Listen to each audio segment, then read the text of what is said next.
the worst 5-star book that I've ever read. What is up, my bestie bookish boos and bays? Welcome to a new year. I read 35 books in 2025. I rated 13 5 stars, and we're gonna be going over those today. 34 books is pretty low compared to what I normally read on here, but 2025 kicked my ass. I am ready to be back. Let's dive into today's video. Okay, the first book that I have on here that I rated 5 stars is technically the worst 5-star book that I've ever read. For the way that it made me feel, I give it 1 star. But when I think about how well it was written, how emotionally connected it is, how absolutely heart-wrenching and devastated I felt afterwards, it is a 5-star book. You guys have heard me talk about it here before because literally I could not shut up for months after I read it, begging you guys not to read it. And that's The Last Letter by Rebecca Yarros. This book had loss after loss after loss after loss. She would make you fall in love with a character and then kill them. There was child cancer, there was child death on page, family death, military death. It was very much so you were watching a main female character just be put through the ringer one thing after another while she is a single mom. And every time it seems like she's about to like get something for herself or something that would make her happy, that would be like, oh, finally she's getting to the point to where like something good is gonna happen for her. It would be taken from her or something tragic would happen. And it was just too much for me. Especially at that time in the year, it was just like, I loved the characters, I loved the storyline, but it was just too much. And the child death on page, after you think everything is going to be perfect and fine and they're going to move on and they're going to have the happily ever after, then the child dies on page, and it is one of the worst things I've ever experienced in a book before. I will cry thinking about it right now.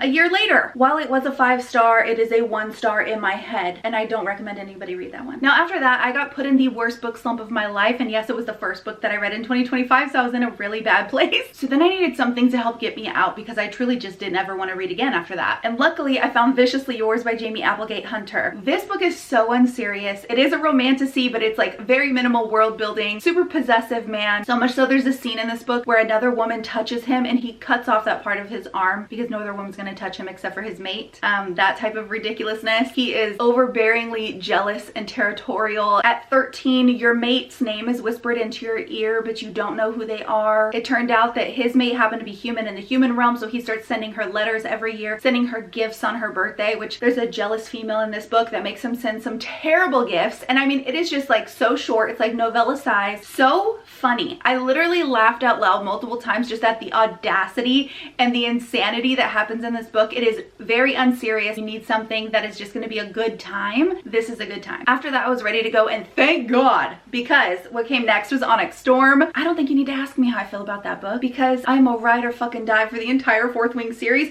And while Iron Flame did me dirty, okay, like I literally won't read unfinished series anymore because of Iron Flame, because of that cliffhanger at the end. Onyx Storm wasn't any nicer. I fucking love that series. I fucking love those characters. I fucking love Riddick. I love Violet. I love Xaden. I am so excited to see where it's gonna go. I feel like just because it's the same author that did me dirty in the other books, and she likes to rip people's hearts out. Look what she did to us with Liam. I don't forget, bitch. I don't fucking forget. I just think we are in to have our hearts destroyed. Destroyed. I've never looked forward to something that I am wanting to avoid so badly in my entire life. I know at this point, she's saying that she hasn't even like written the next book yet in the series. Hopefully she'll take some pity on us. I fucking love that series. I know for some people they didn't like that most of that book was taken away from Basgiath or away from Xaden's home. It was about the journey. It was about Andarna. It was about figuring out the past and why things happened and what happened to Violet's dad and all these things. And we find out so much and nothing at all at the same time. It is like a whirlwind of a toxic relationship that I want to be a part of. And I enjoy every second of it. And I can't wait for the next one. And especially after the cliffhanger in Onyx Storm, oh my god, I can't wait to see what Violet does. I can't wait to find out who that brother was. Let me know if you have any conspiracies down below because I've definitely been in the trenches on social media looking for what people think is going to happen or what did happen in theories. I am all for it. Let me know down below in the comment section because I will dive into the craziness with you. Then up next we could dive into a duology that I rated both of them 5 stars. This is Feather So Vicious and Shadow So Cruel by Liv Xander. Such an unexpected surprise here. This is dark romantasy. There's very dark elements in it, but the way that I consumed it was in a way that it didn't feel like it was so heavy and so dark that it was like very emotionally draining and triggering. They talk about a lot of dark things that happen. Definitely check your trigger warning warnings on this, but the storyline was so unique. There's a love triangle in this in the beginning. That book has to do with like raven shifters, like the bird, kingdoms and war and being married off and a princess who's been locked away, secrets and twists and turns. In the love triangle, there's the main male character who is terrible to her, hates her, doesn't want her there, doesn't want to marry her, wants nothing to do with her. And then there's the other main male character who is so kind to her, wants to love on her, wants to make her feel good, wants to help her grow into like the person that she's trying to be after she's finally left her kingdom, left her father, left being locked up her entire life, not being able to do anything her entire life. I listened to them on Audible and I enjoyed every second of it. It was a phenomenal ride. Then we have the Unmaking of June Farro, and you guys, she knows how to write a fucking story. Okay, that's like all I can say about it. Every Adrienne Young book I have read has been so immersive, so unique in the way that she writes. Like her world building is phenomenal, her twists and turns, the way that she blends the story together, the way that she makes you feel like you are there, like you are a part of that story, like you are connected to those characters, like you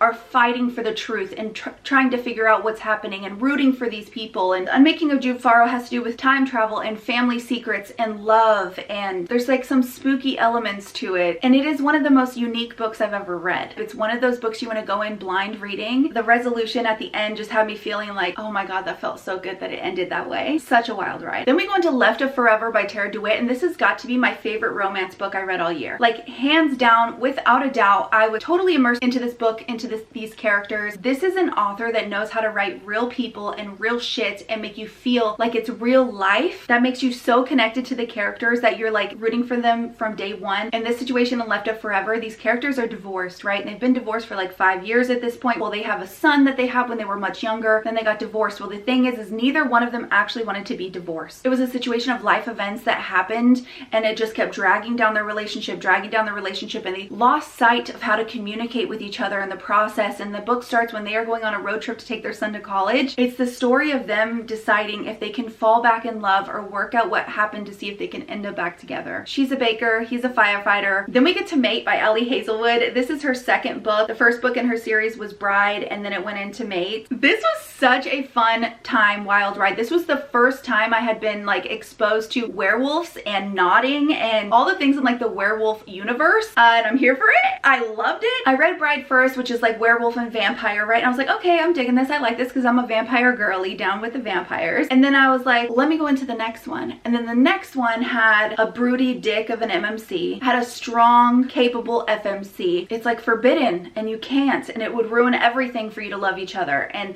I love that type of forbidden love. It's forced proximity. The spice was so fucking good. It was so delicious once it got going, but it was definitely more of a slow burn, and it like that tension and that angst like leads up to that, but it is so good once you get there. Definitely recommend an audio. Now these next two are 2 books in an unfinished series. I think it's gonna be 3 books total, but it is Bewitched and Bepelled by Laura Thalassa. Holy shit, you guys. I had no idea what I was missing. This was on my TBR not last fall, but even the year before that, and I was like, oh, I'll get to it. Like it was like calling to me, and I wanted to read it, but I couldn't understand why I hadn't read it yet. Wait no further, wait no longer. I'm begging for the 3rd book to come out in June. I listened to both of them on audio. It was such a good fucking time. This is like witches and sorcerers, and there's werewolves in here. There's demons and underworlds and magic. And the first book, the way that it starts off, you're like, I don't know how the hell we're gonna get from where we are in these first couple chapters to where people are saying this book ends up, but it gets connected, okay? They connect. And the way that the story unfolds is incredible. I'm gonna tell you a little bit about the first book, but just know the entire series,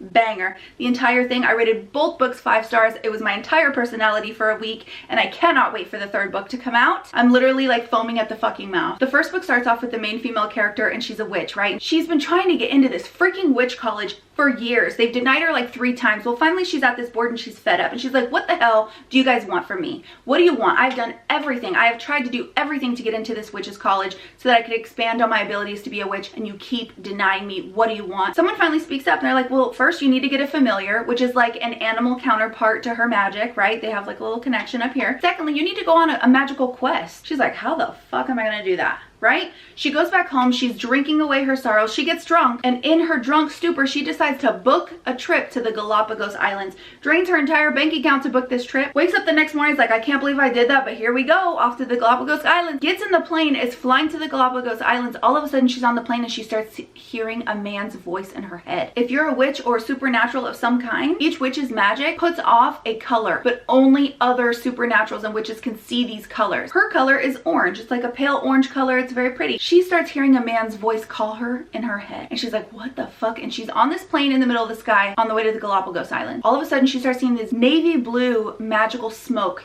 entering in on the plane, and she's like, what the fuck? Nobody else is reacting to it. She's seeing it on the plane, she's hearing this guy, and then the plane starts trying to go down. This motherfucker's trying to bring the plane down with her in it. They crash in the middle of nowhere, like in the Amazon rainforest. She stumbles upon this tomb, and a whole bunch of shit happens from there. Okay, you just gotta read it. You just gotta read it. I gotta leave it at there. You just gotta read it. I'm telling you, absolutely will not regret.